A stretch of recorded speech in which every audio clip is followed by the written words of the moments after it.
കുറച്ച് ആശ്വാസം കിട്ടും.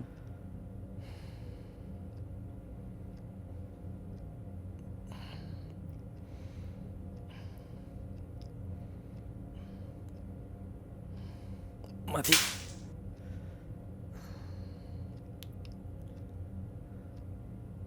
സോറി. എന്ത് സോറി? ഒടുക്കത്തെ തണുപ്പ്. ഓ, ഐസിന് പിന്നെ തണുപ്പല്ലല്ലോ ഉണ്ടാവുക.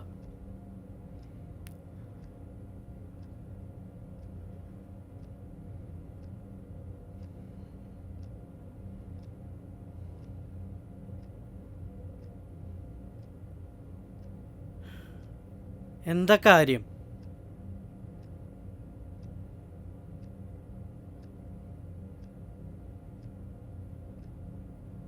എന്തുണ്ടായേ?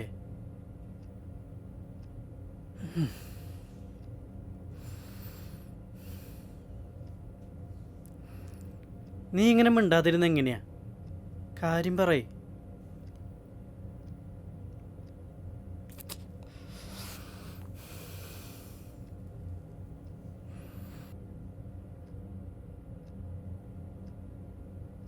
ഞാൻ പറയാൻ പോകുന്ന കാര്യം നീ ക്ഷമയോടെ കേൾക്കണം.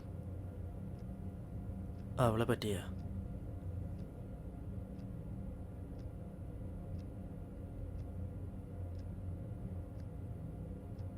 നാടക റിഹേഴ്സലാണെന്നും പറഞ്ഞ് അവൾ എന്നും വീട്ടിൽ നിന്ന് ഇറങ്ങിപ്പോകും.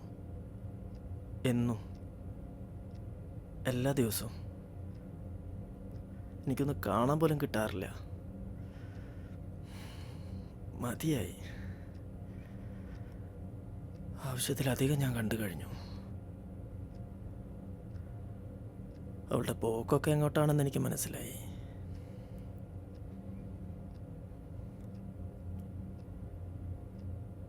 ഓരോ ദിവസം പുറത്തു പോകുമ്പോൾ അവളുടെ ഡ്രസ്സിൻ്റെ നിളം കുറഞ്ഞു വന്നു. എന്തിന്? തൊട വരെ എത്തി.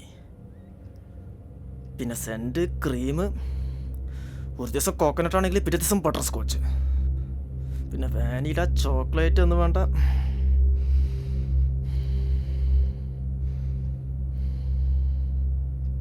അവളുടെ അടുത്ത് പോകുന്ന ആർക്കും അവളെ ഒന്ന് കടിച്ചു തിന്നാൻ തോന്നും. അല്ല, അതാണല്ലോ അവൾക്കും വേണ്ടത്.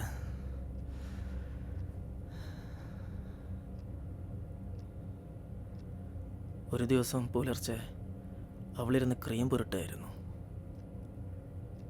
ഞാൻ ഉറങ്ങുന്നത് പോലെ നടിച്ചതെല്ലാം ശ്രദ്ധിക്കുന്നുണ്ടായിരുന്നു. അവളെ വേറെ ആരോ തൊടുന്നത് പോലെ ഭാവിച്ചാണ് അവൾ ക്രീം പുരട്ടുന്നത്. വേറെ ആരോ. വേറെ ആര്? വേറെ ആരോ? അതെങ്ങനെ എനിക്കറിയാം? അവളുടെ കൂടെ അഭിനയിക്കുന്ന വല്ല തെണ്ടിയായിരിക്കും.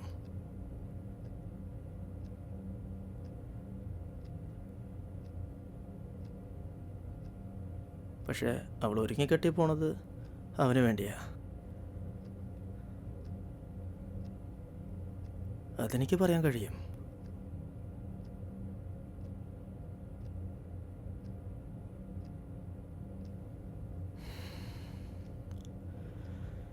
ദിവസങ്ങൾ കഴിയുന്തോറും കാര്യങ്ങൾ കൂടുതൽ വഷളായിക്കൊണ്ടിരുന്നു. അവസാനം ഞാനതെല്ലാം അവളോട് സംസാരിച്ചു. അവളതെല്ലാം നിസ്സാരമായി തള്ളിക്കളഞ്ഞെന്നേ.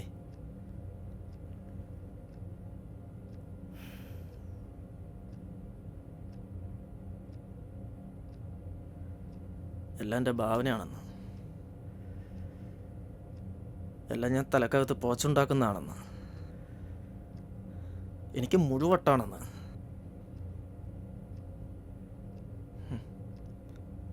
അവളൊന്നും അറിയാത്തൊക്കെയുള്ള കുട്ടി, എനിക്ക് മുഴുവട്ട്.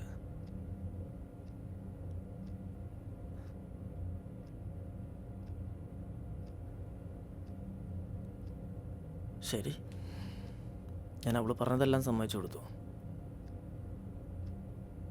പക്ഷെ കുറച്ച് നിബന്ധനകൾ ഞാൻ വെച്ചു.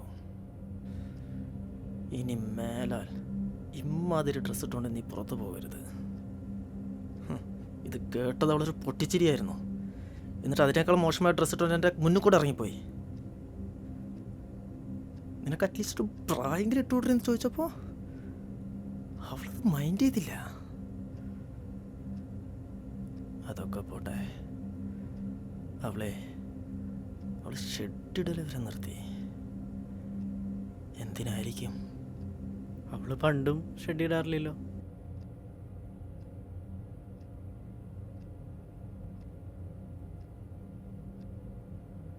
അതങ്ങനെ നിനക്കറിയാം? അത് നീ മുമ്പ് എപ്പോഴും എന്നോട് പറഞ്ഞിട്ടുണ്ട്. ഞാനത് പറഞ്ഞിട്ടില്ല. എടാ, നീ മദ്യപിച്ചിരിക്കുന്ന സമയത്ത് എപ്പോഴും പറഞ്ഞിട്ടുള്ളതാണ്.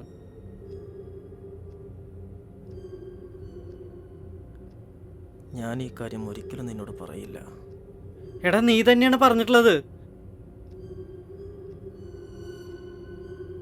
ഓ, അപ്പോ നീയും അവളുമായി? നിനക്ക് പ്രാന്താ?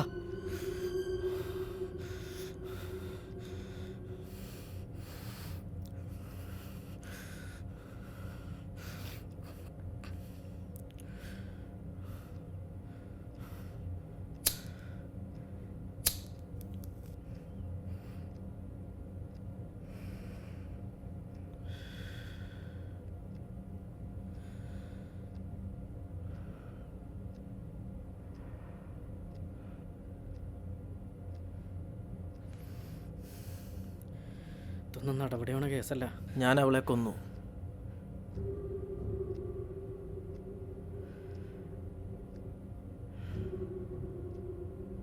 എന്താ? അവളെ ഞാൻ അടിച്ച് അടിച്ച് അടിച്ച് കൊന്നു. നീ കാര്യമായിട്ടാണോ പറയണേ?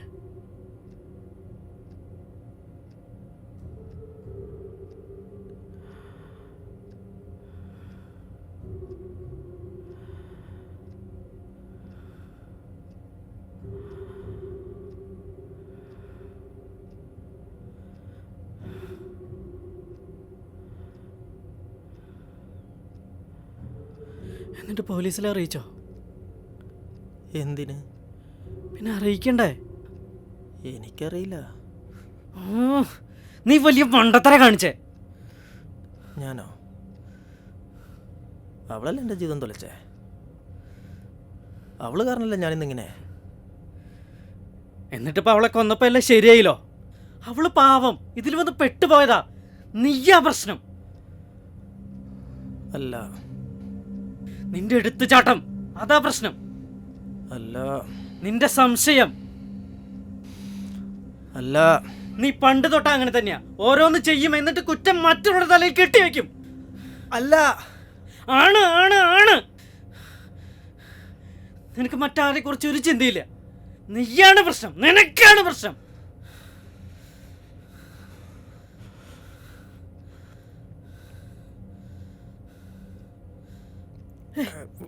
വിട് വിട്.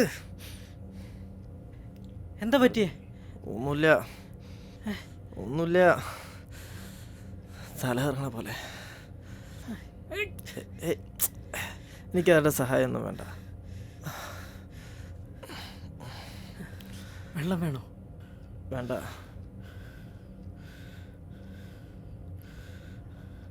ഞാനൊന്ന് പോയി നോക്കിയിട്ട് വന്നാലോ? വേണ്ട, പ്ലീസ് വേണ്ട. നീ ഒന്ന് ഇവിടെ ഇരിക്കേ. എപ്പോഴായാലും എല്ലാവരും അറിയും.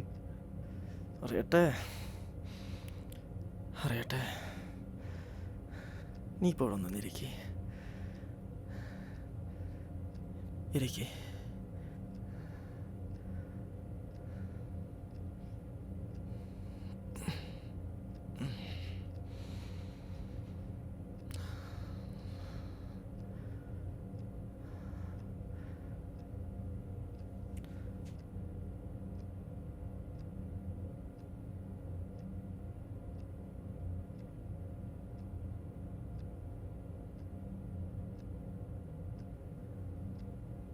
Frankie,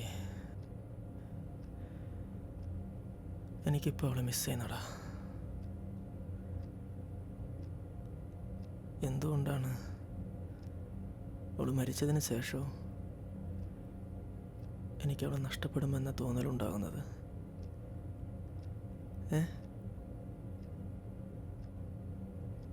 Frankie, Frankie,